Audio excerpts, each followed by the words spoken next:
Alright,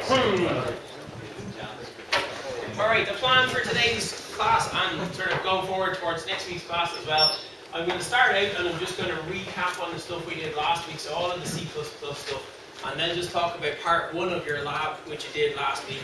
That was basically just to get all those third-party libraries working together. So I'll just do that initially, and then we're going to start into the game maths, and we'll start with the kind of simple stuff initially, stuff like coordinates.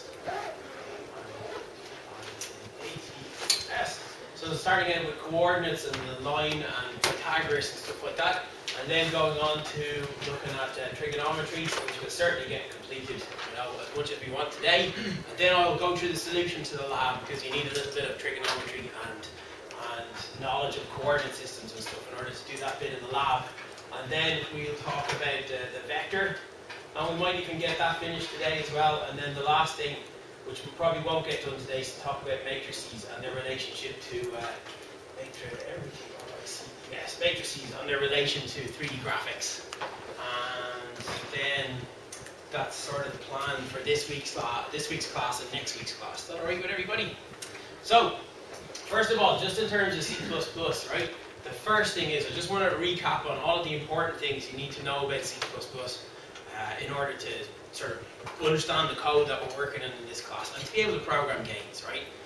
One important thing to note is that this course is very much built on the idea of scaffolding, alright? So you're all here this week, which is fantastic, but it's not like we're picking a different topic every week. We're going to do this week and something else next week. Everything that we do very much builds on the thing we've done the previous week and the previous week. So if you do miss one week, I'll make an effort to try and video and make slides and stuff.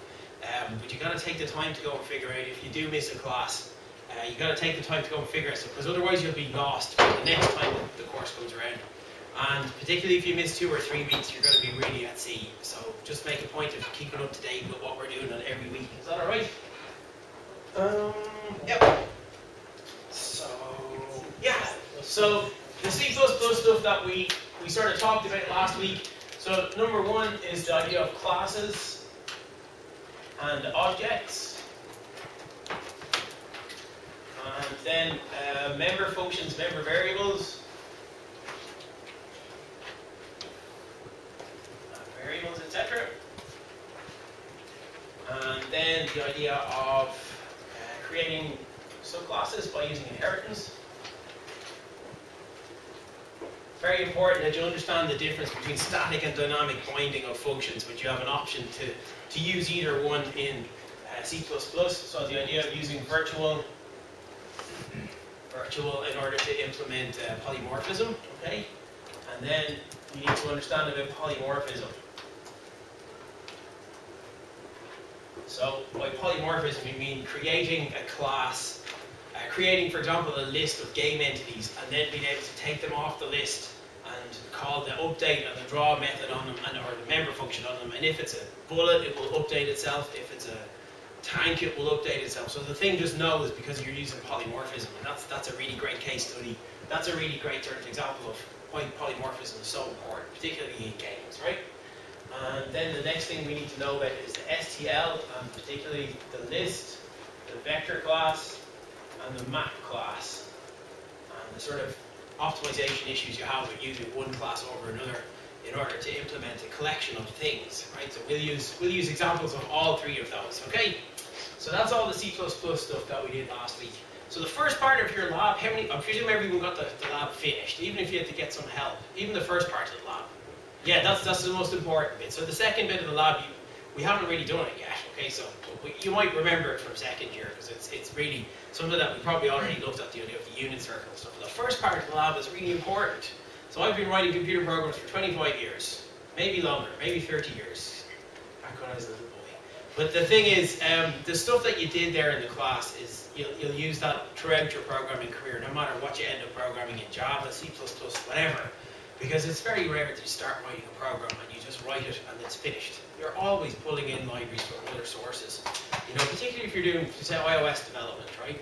Usually you want a web control, something that encapsulates the web browser, or you want something that parses a JSON file, or even any language, you're not going to write that yourself. Somebody else has already written it, so you have to figure out how to get somebody else's code into your own. And in C++ world, that involves usually 4 different files. Alright, so first thing we have is a header file. So can anyone tell me what's usually contained in a header file for a C program, Objective-C program, or C++ program?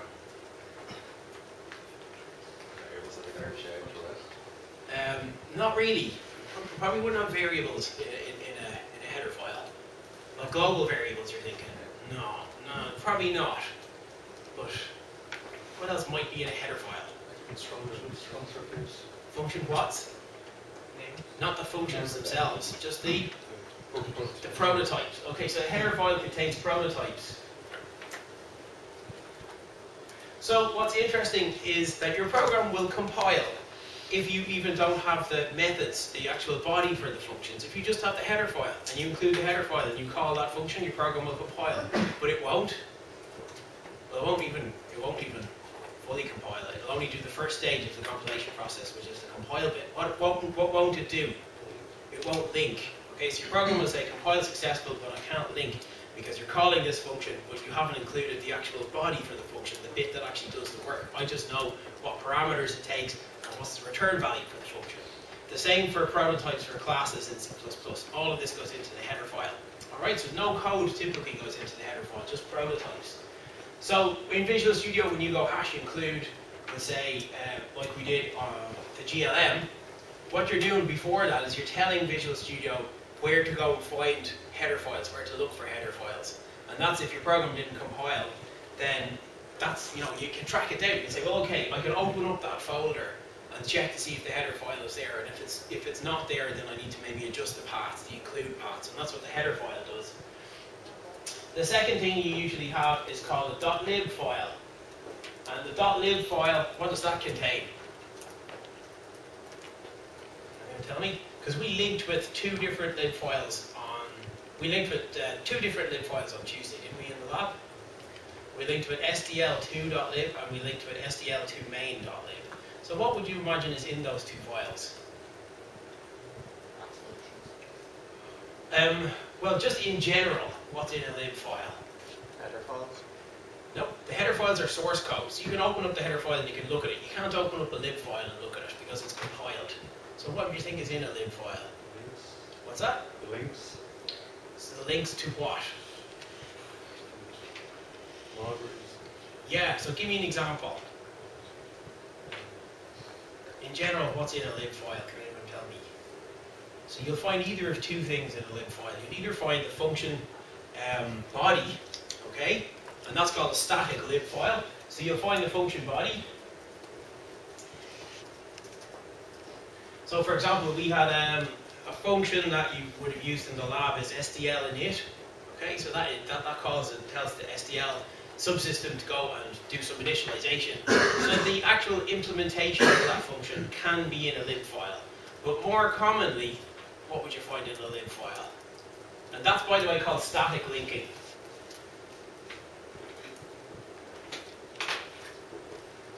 So the header file gives you the prototype for it. The lib file will often give you the implementation for a function, but more often than not, it will contain, I don't even remember what the word is.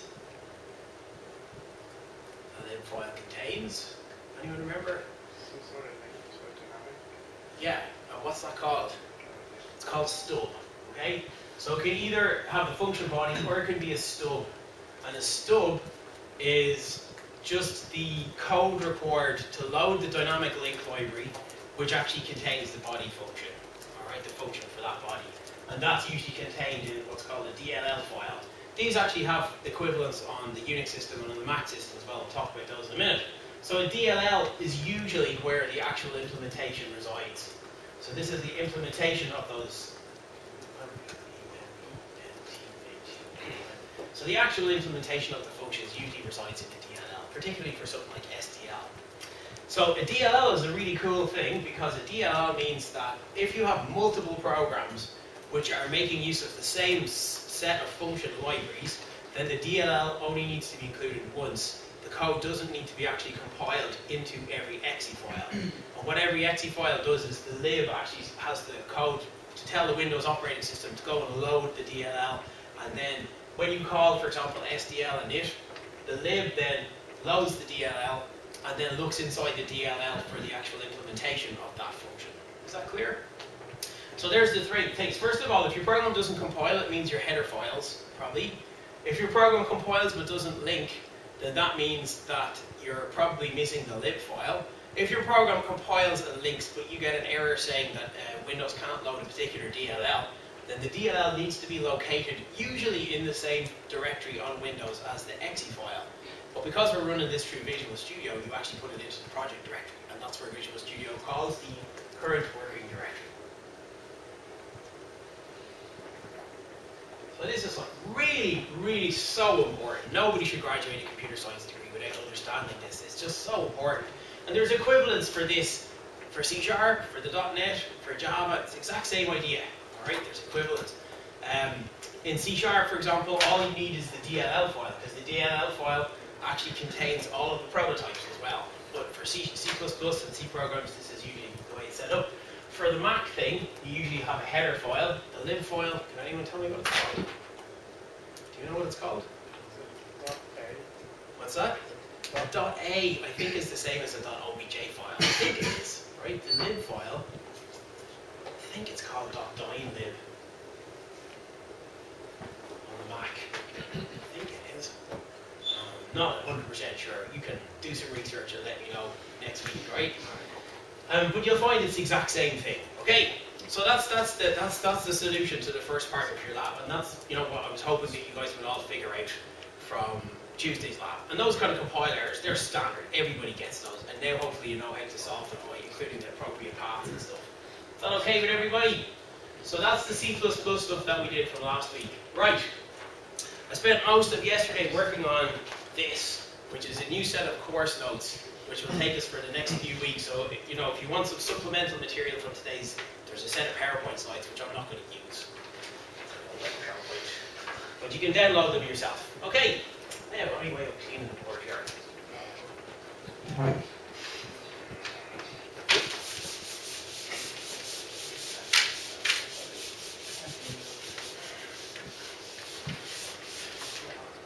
Actually, you know what? I'm going to show just maybe one or two of your PowerPoint slides.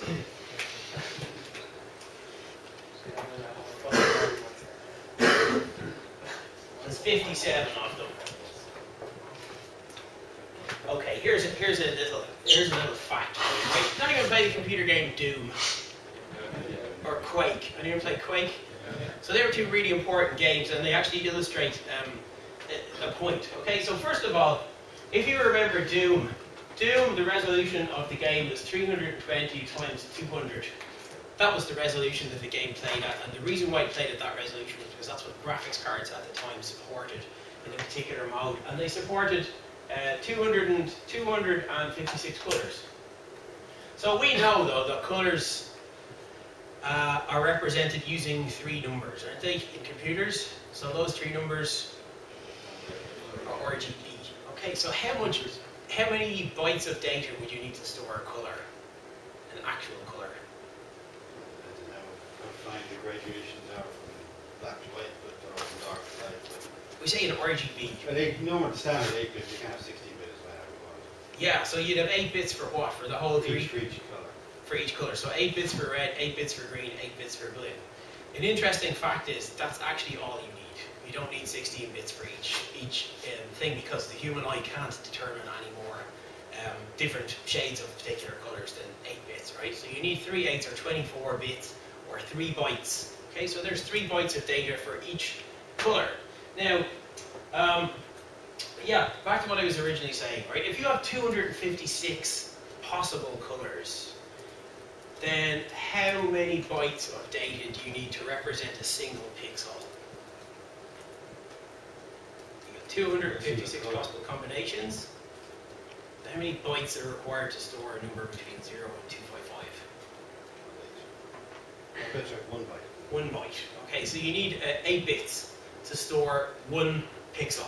And then it's going to have a value between 0 and 255. Is that fair enough?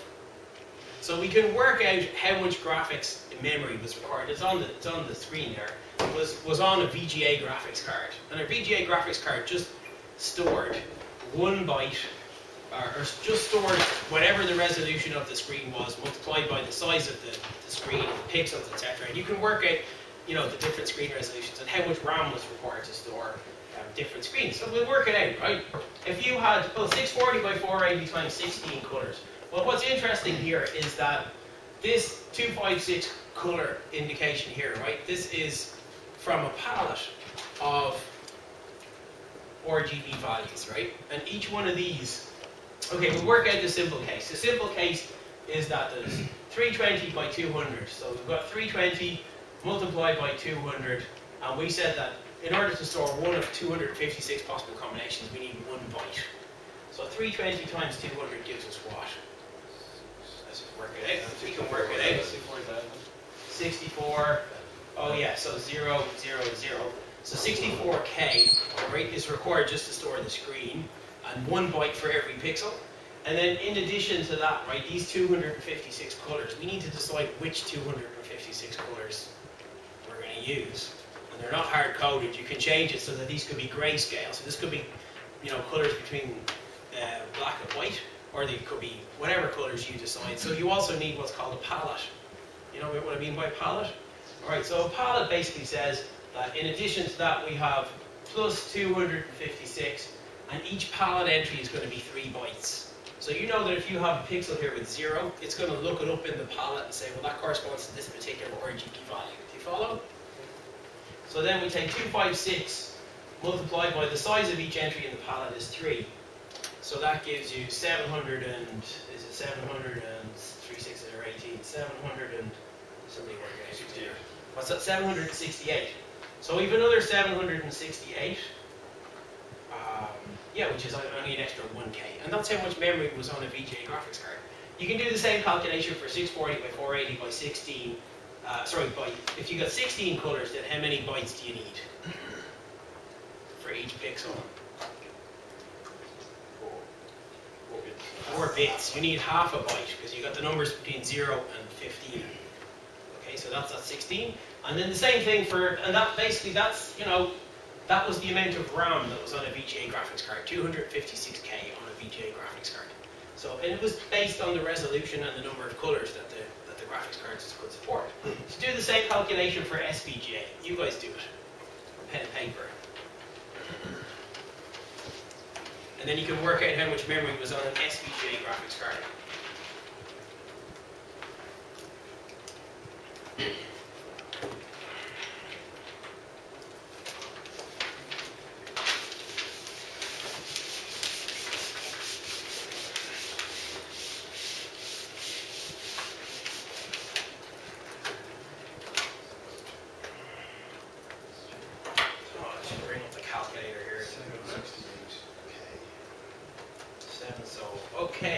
Let's just run the calculator here. So we got 1024 multiplied by 768. 1024 and then there's 1024K, so it's actually 768K. 768K. So you got to divide by 2 because you can fit 2 bytes into each pixel, yeah? Or you can fit 2 pixels into each byte. How do I get this? Standard. 1024 multiplied by 768, and then we divide by 2, and that gives us 393. So that number of bytes plus the palette, so that's 393216. Sorry, Ron, why did you divide it by 2? Because it's 16 colors, okay. So that means you can fit 1 pixel into each 4 bits. Okay. So you only actually, each byte is capable of storing the data for 2 pixels. So you got a number between 0 and 2 and 15. And then we had a 16 color palette, so you also have plus 16 multiplied by 3. And that gives you the amount of memory required to store an SVGA image. So just, I'm sure you remember these, but just for a bit of nostalgia, that's what Doom looked like. It's a really important game.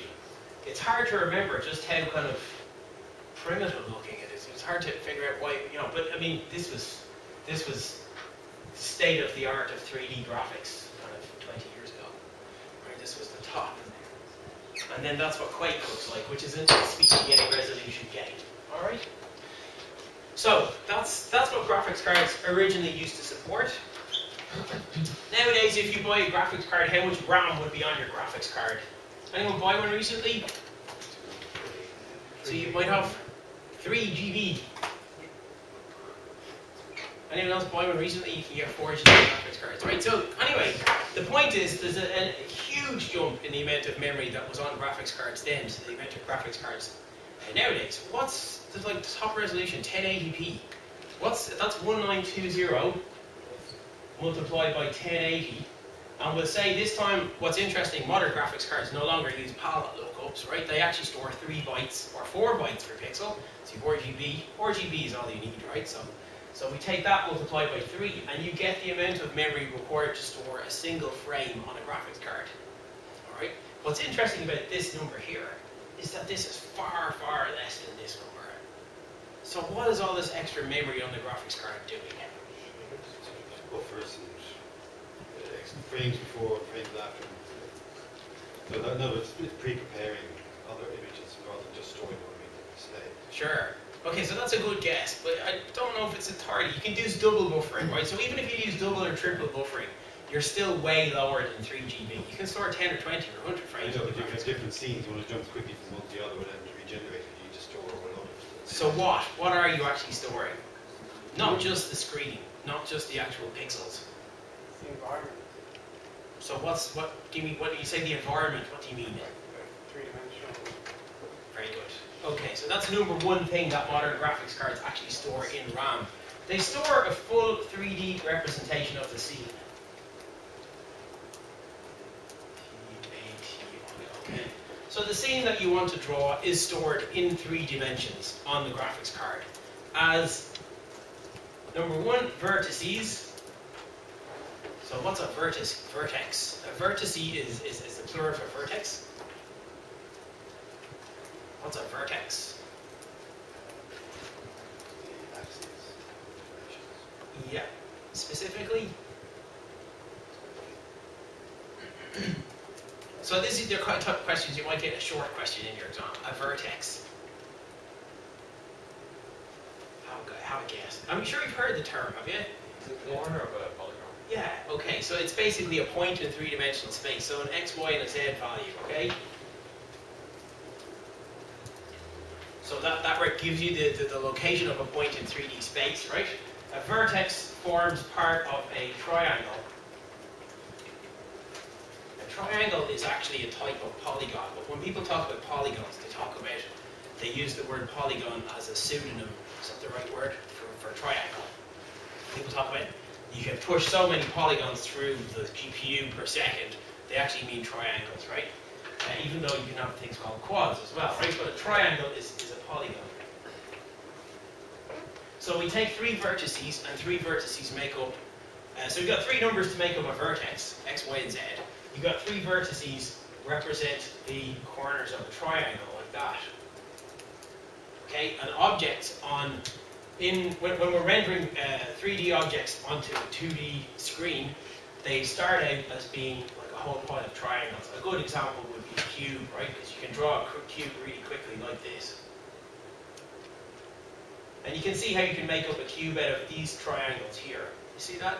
So that's what a graphics card stores. So number one, it stores all the vertices, and the vertices are grouped into groups of 3 triangles. So that's all stored on the graphics card. What else is stored on the graphics card in all this 3 GB of RAM? One other very important thing. In fact, loads more important things.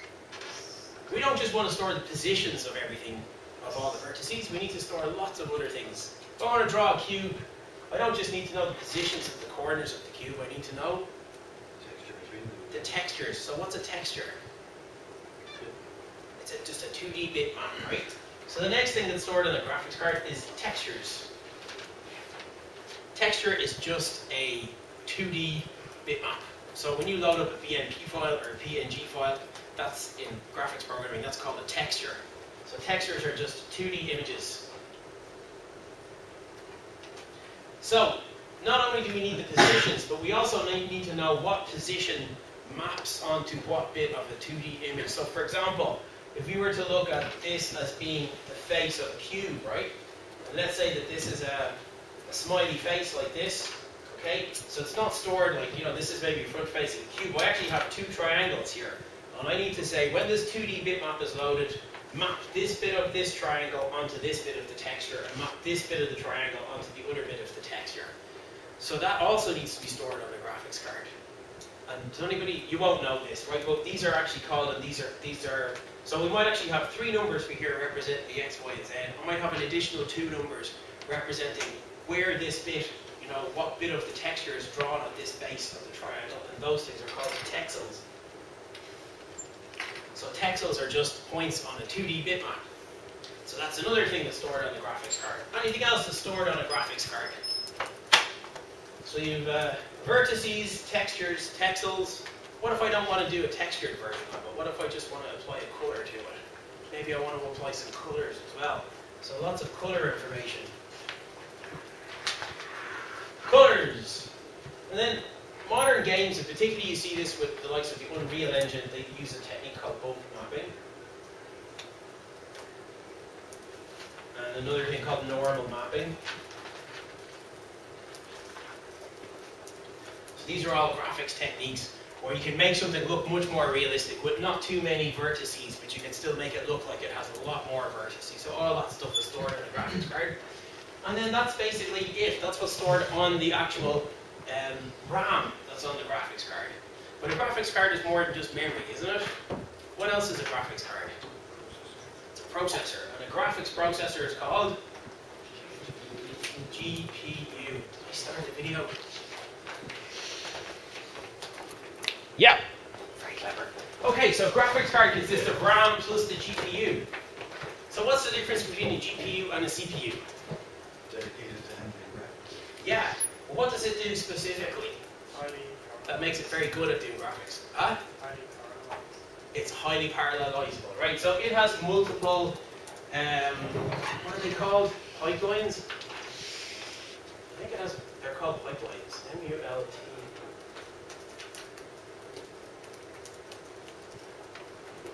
And the reason why you can do so much stuff in parallel on a graphics card is because, I mean, if you look at even a 2D image, this is just a massive big 2D array. Even the scene is a whole load of vertices, and each vertex needs to be processed in some way, but you can parallelize that, right? Just because you're doing a bit of the scene over here, you can do another bit of the scene over here, another bit of the scene here. They don't really have any dependency with each other, so they can all be calculated in parallel. And that's what a graphics card does very well. And a graphics card, a GPU, can also be described as a vector processing machine.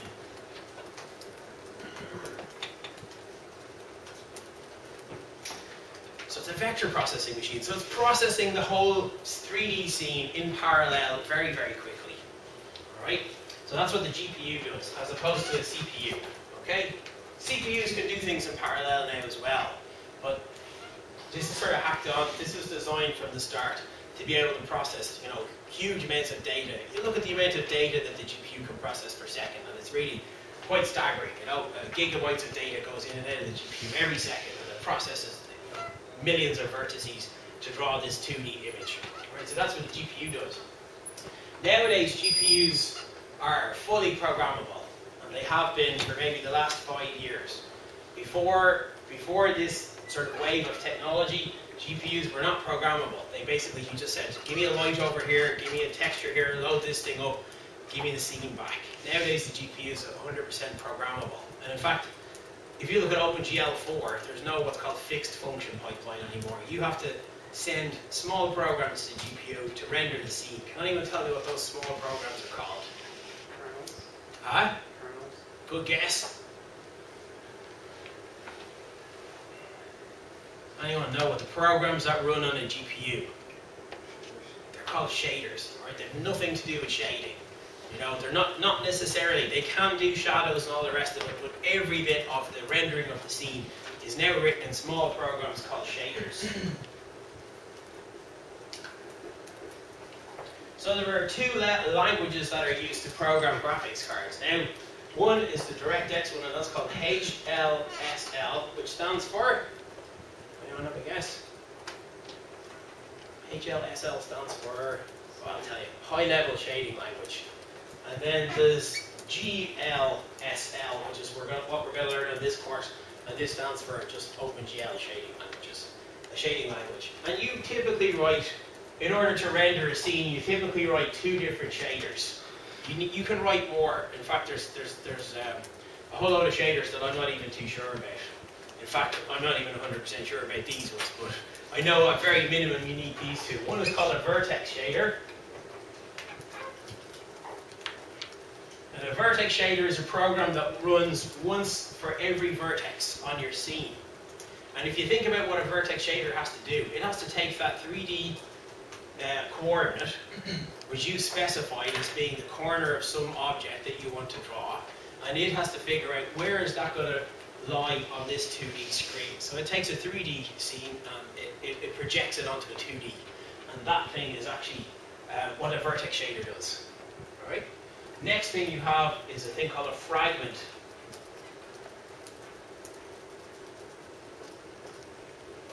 So the fragment shader runs at least once for every pixel that's on the screen. So you have this 3D scene, you transform it to 2D by using a vertex shader program, then you run a fragment shader over it, and the fragment shader does something for every pixel that's on the screen. So we'll look at vertex shaders and fragment shaders. In DirectX, fragment shaders are called pixel shaders. And then there are other types of programs which I'm not going to even, I've never programmed, but there's one thing called a geometry shader.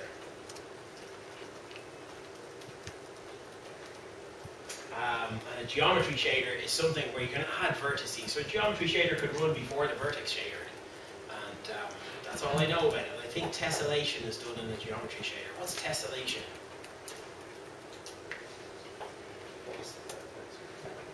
Say again? Like those textures out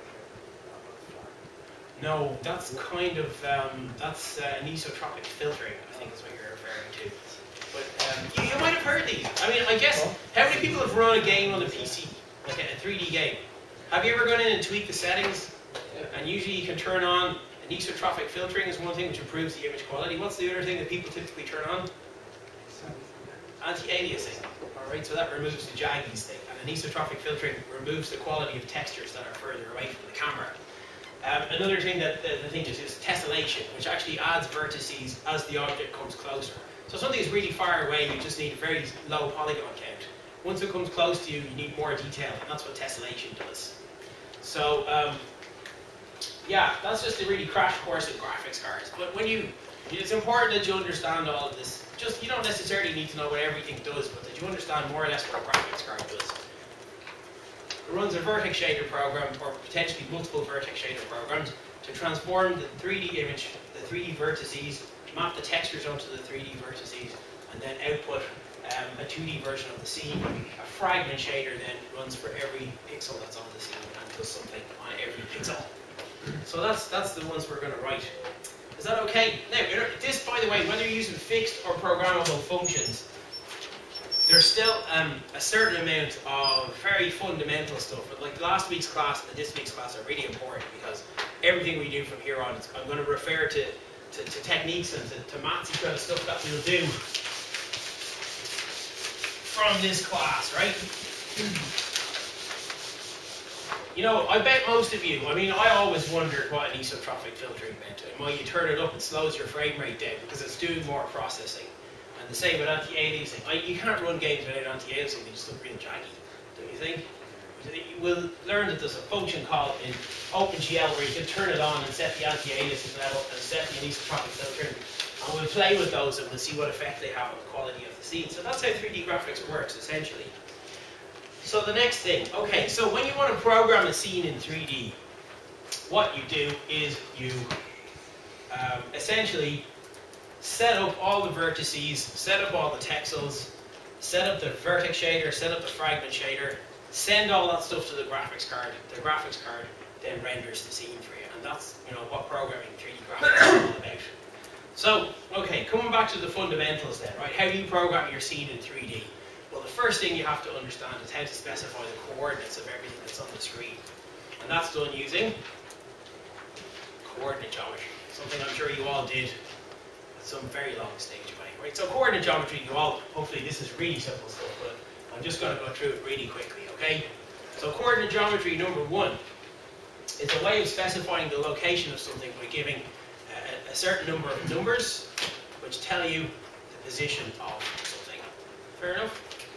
So like 2D coordinate geometry for games and for graphics is usually specified like this. We have this thing here which is called the x-axis, and we have this other thing here which is called the y-axis. Alright, and then we have this which is represented by the numbers 0 and 0, and we call that the origin. Right? So for graphics, the origin is usually up in the top left-hand corner like that. So when we're programming STL, for example, which is the standard direct median layer, that's where the origin is. Okay? And then you specify the position of something by giving 2 numbers. So the first number tells you how far away you are from... Try again. The y-axis. So the x number tells you how far away you are from the y-axis. Fair enough. So how far out you go. And then the y number tells you how far down you go. Is that alright? So if we pick a point like that, that could be, we'll say, over 5 and down 10. Like that. Is that alright? So we might pick a second point then, right? So let's pick another point here. Let's say that's going to be over 15, and that's going to be down 20. So now we have 2 points. Alright, so certain things that we can say about these 2 points. If I want to calculate the distance between those 2 points, can you remember how to do that?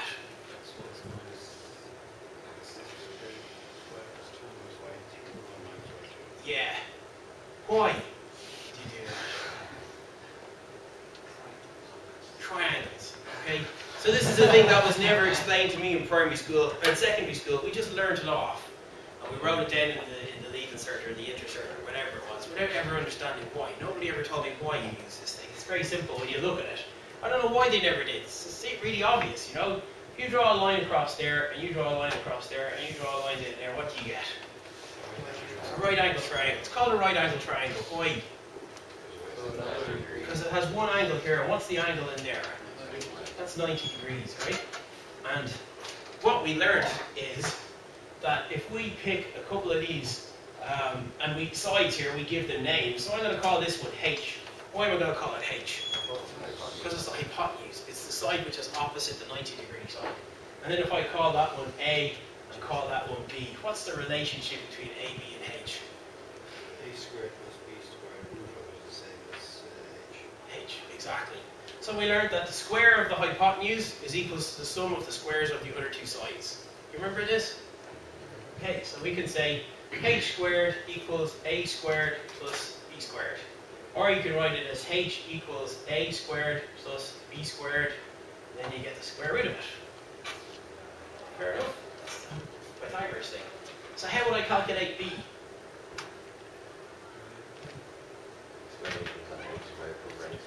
Well, we'll just say forget about this here. If I don't know any of these, how do I calculate B? By looking at these 2 coordinates. Yeah, it's going to be 15 minus 5, which is x2 minus x1. You see that? So that's why it's that, right? It's x2 minus x1, and then you square that. So that's a squared plus y2 minus y1, and then you get the square root of that. So that's where this equation comes from. How many people knew this before this class? How many people didn't know this before this class? I knew this. I don't care, right? By the way, I mean, I always say this. I didn't do honours maths for the leaving cert, right? I gave maths as fun maths, and it does get a bit more complicated than this, but not much. It's basically addition, subtraction, multiplication, division of certain things. There's no calculus. There's a little bit of algebra, right? So that's why, and that's how we calculate the length of a line. So the next thing we got to look at, and that's coordinates, right? In 3D, we have an extra dimension, don't we?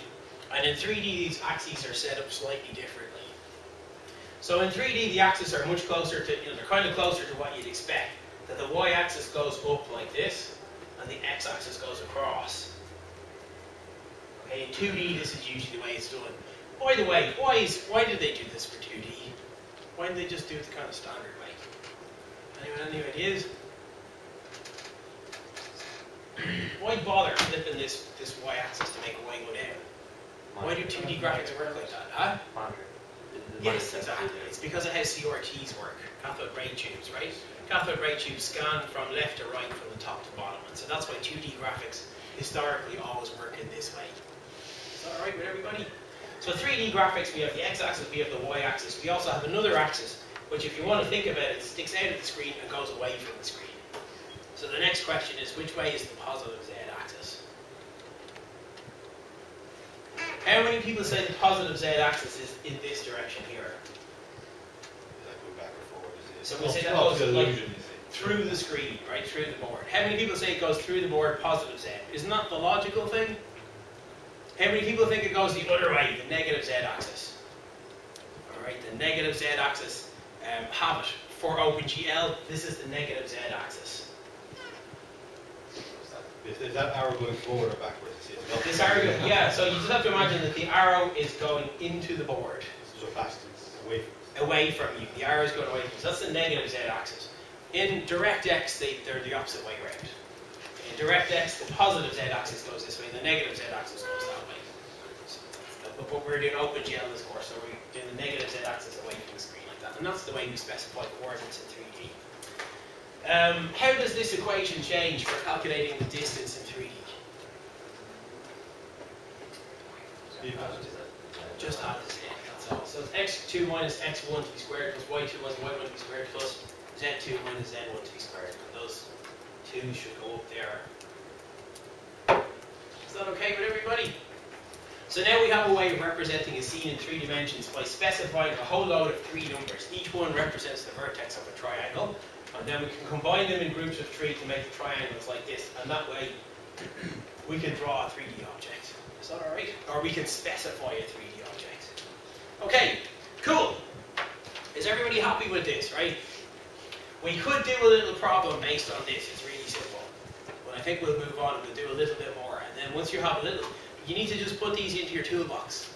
These are little mathematical tools. And we start with the simple ones, right? You just put them away. You say, now I need to do this. Oh yeah, I'll just get the distance between those 2 points.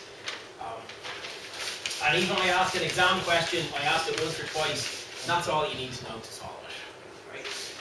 But it's specified in terms of a problem in games that requires you to calculate distances.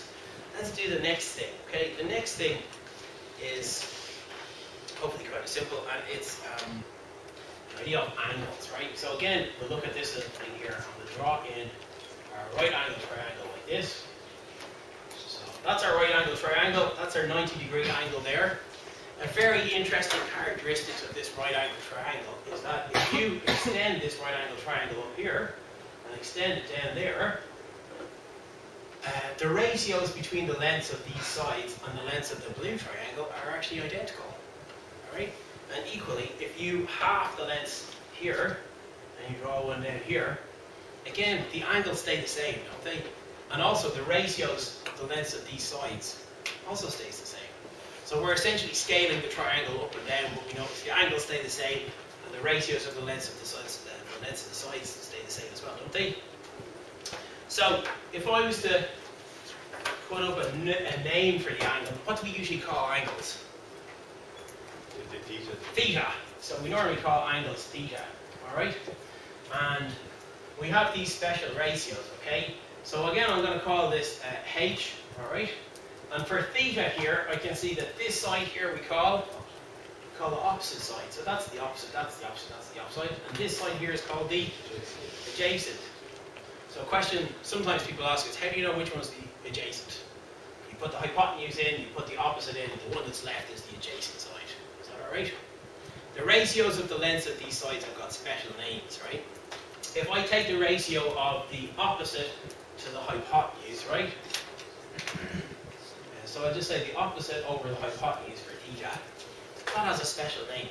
And it's the same regardless if I'm using the red triangle, the blue triangle, or the black triangle. The ratios of the lengths of those sides. When you take the opposite divided by the hypotenuse, you'll get the same number no matter which of those 3 triangles you get. You know? For example, if the hypotenuse was 2, the opposite was 1. For the blue triangle, if the hypotenuse was 4, then the opposite would have to be 2, because the ratios are the same. You follow? So anyway, the opposite over the hypotenuse, what do we call that? What's the ratio? That's called the sine of an angle. Alright, so then we have the sine of theta is the ratio of the length of the opposite over the length of the hypotenuse. So then we have this other ratio which we call cosine ratio. Cosine ratio, can anyone remember? It's the length of the adjacent over the hypotenuse. And what's interesting is you can look these numbers up in a table. You can type them into a computer. If you type 45 degrees here, it doesn't matter what the lengths are, you'll always get the same number out. It doesn't matter. Because there's only one way to make a 45 degree right angle triangle.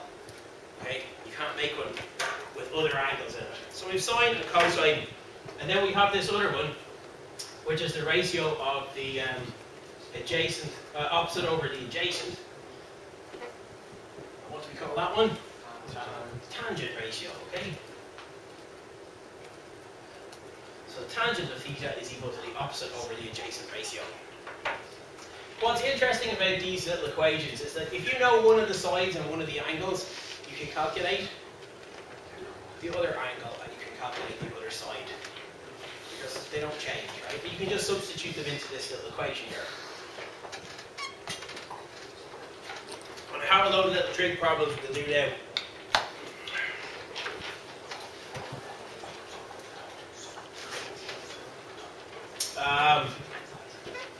So these ratios work really well if you already know stuff like the opposite over the hypotenuse.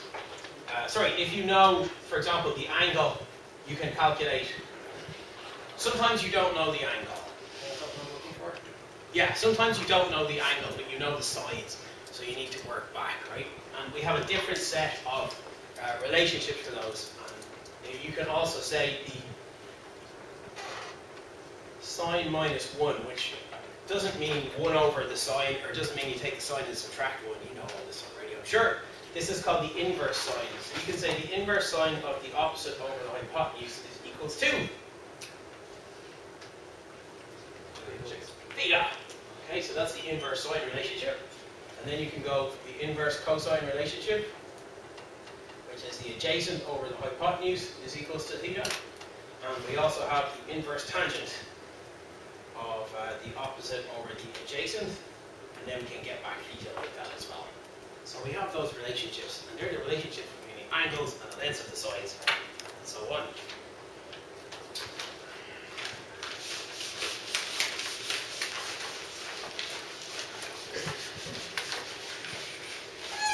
Alright, I have a couple of trigonometry problems here we'll solve. Yeah, I think we can do some of these now, right? I just googled sort of trigonometry problems and I found a few.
Let's see if that's going to load in a minute.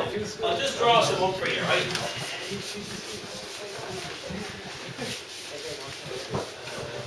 Okay, I'll do a couple of gamey ones just while we're waiting for these, and you can try these out yourselves, right? Let's imagine that you've got a character in a computer game. My character in my computer game, I'll use the 2D coordinate system for this, right? So you can draw these out. So I've got a character in a computer game, it's located at position over 5 and then 10, to start with that. Let's say that my character is currently looking straight up like that, okay? And let's say that some other character appears in the scene, and this character appears at a position over 20 and down 2.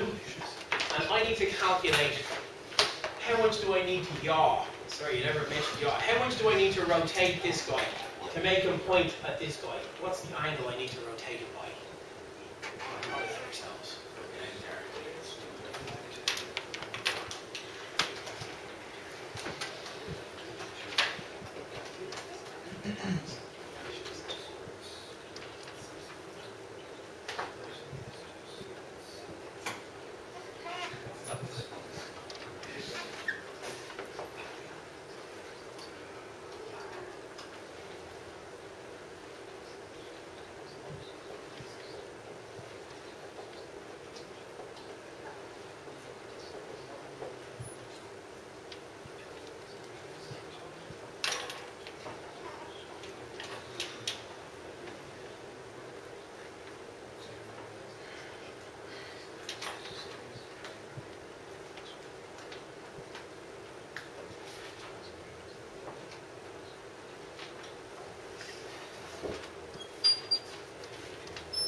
finding it is not too sure how to do it, just put up your hand on it. Sometimes, like, particularly if the students from HIT, they get very insulted when we put these questions up. But I guess Irish students prefer to do a bit more. Yeah, it's like, no worries, this isn't, don't think of this as maths, think of this as games, right? So, yeah, so draw out the problem there. So, with this guy's, oh, here we go, okay. So, yeah, so maybe we'll just write in a couple of the lengths here. What's this one here? So this one's even the easiest. That's over, that's 2 to 10, so the length, that's the 8. Because that's just, 2. And then this is the Bible stuff. Okay, so now we have 8 and 15. Challenge me to say this here. I'm interested in how the opposite of the adjacent. So what relationship is the opposite of the adjacent? This one here. Yeah, so I know that the tangent of theta is going to be equal to 8. Equals 15 over 8, right? So then to get back theta, if you're given this, you still have to get back to theta, the inverse term. So the inverse term is theta over 8. So, right? So then you just type that in. So just look down at these and see from what you have, how do you get the angle out of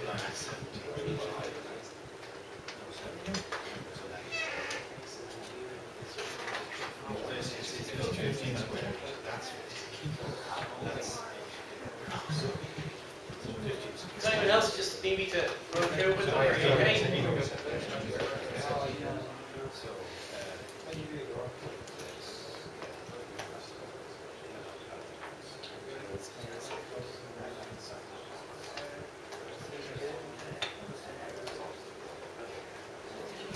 Getting the right cos minus 1 function. Yeah, I would maybe use the inverse tangent rather than the cosine. Yeah. You might find other ways of solving it.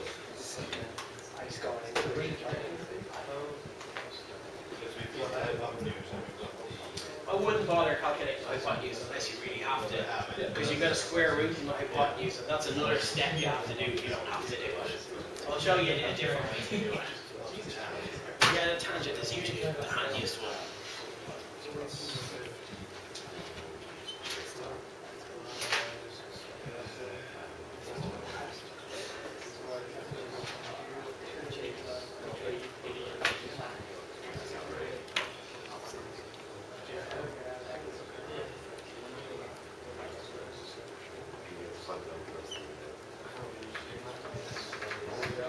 How many people have got it?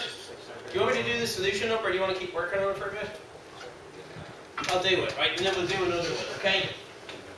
So, just looking at this, what you're going to do is, first things first, put on the diagram what you have, right? What we have very quickly, very easily looking at this here, is I know that I can really quickly calculate this length here, can't I? Because this is just going to be 20 minus 5 gives me this length here, which is 15. And then this one here, 10 minus 2, which gives me 8 for this one. So now I have a right angle here, and what I'm looking for is this angle here, theta. So that's your first step, is to draw in what you're looking for. And so then I can say, well, what have I got? This is the opposite of theta, this is the adjacent of theta. So then I look over here, opposite over adjacent is this one here, the tangent of theta. Alright, so I actually have this value here, and I need to get back the angle, so I'm going to use the inverse tan function. So if I already have the two sides and I want to get back the angle, I can say that theta is going to be equals to the inverse tan of the opposite over the adjacent. And we already said that theta is going to be equals to the inverse tan of the opposite, which is 15, over the adjacent, which is 8. And that's how you solve that one. It's an inverse tan. Is that for everybody? Make sense? Yes.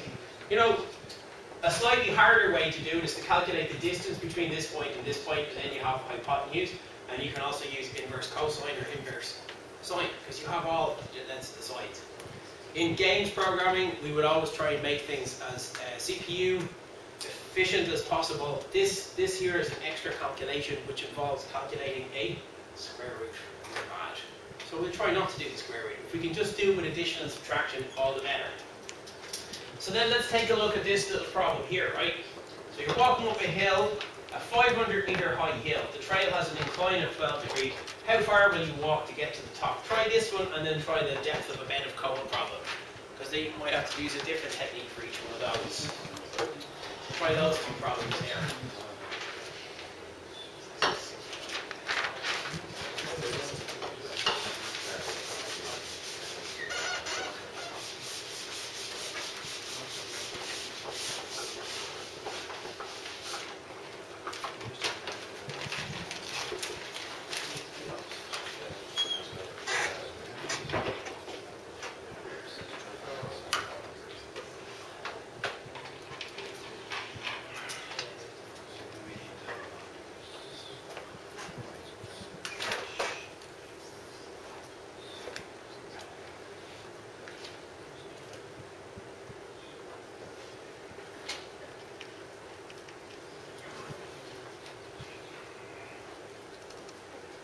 Pause the video for a minute.